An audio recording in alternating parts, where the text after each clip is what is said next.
Good night, my little friends. Now, what story shall we read tonight? This one. It's entitled Sounds All Around by Leslie A. Rotsky. Let's read together. Hands can make sounds. What sound can you make with your hands? Clap, clap.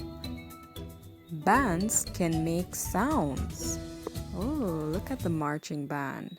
Oh, look at their instruments. Dogs can make sounds. What sound does a dog make?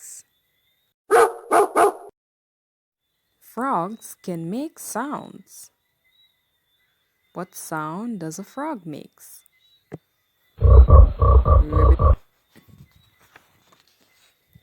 Planes can make sounds.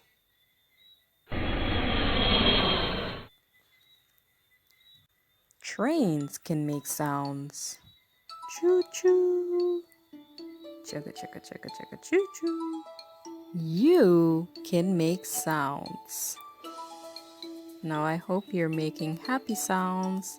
Let's all make a happy sound. Hip hip. Hooray! Thanks for reading with Aunty Shen. I'll catch you next time. Bye!